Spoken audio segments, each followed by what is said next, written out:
Все було смачне. Ось так учениця 3 класу з Долбунівської школи номер 6 говорить про перший день безкоштовного харчування у навчальному закладі. Я задоволена, що почали харчуватися. І мені сподобалась сьогоднішня їжа. Відтепер батьки учнів початкових класів з Долбунівської громади не платитимуть за харчування своїх дітей. Це робитимуть за бюджетні кошти. За словами начальника гуманітарного управління, у минулому році в громаді харчувалось безкоштовно 156 дітей пільгових категорій. Цьогоріч харчують понад 2000 школярів. Це 45% від усіх дітей громади. На базі Долбунівської школи номер 6 готується їжа для 8 навчальних закладів. Втім, є школи, які самостійно готують для школярів, а також ті, які користуються кейтерингом. Це харчування йде за рахунок місцевого бюджету. В серпні була частина коштів виділена, в жовтні буде на сесії ще довиділено до кінця року і ось так працюємо.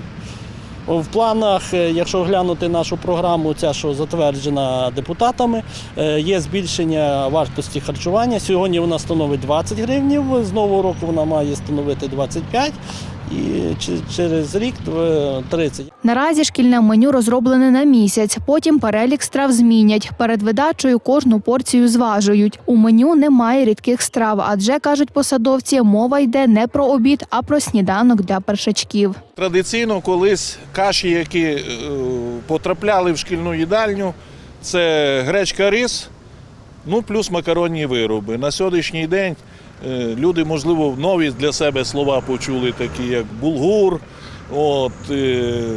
якісь ще інші каші. Я, власне кажучи, невеликий спеціаліст в галузі харчування, але для мене самого навіть було цікаво, коли переглядаєш меню, то дещо бачиш для себе нове. Директор додає, аби запустити харчування у школі, довелось зробити капітальний ремонт харчоблоку. Усі стіни обклали плиткою, відремонтували вентиляційну систему. На сьогодні в Долбунівській громаді харчують дітей усіх навчальних закладів. Олеся Мороз, Денис Коломис, телеканал ITV.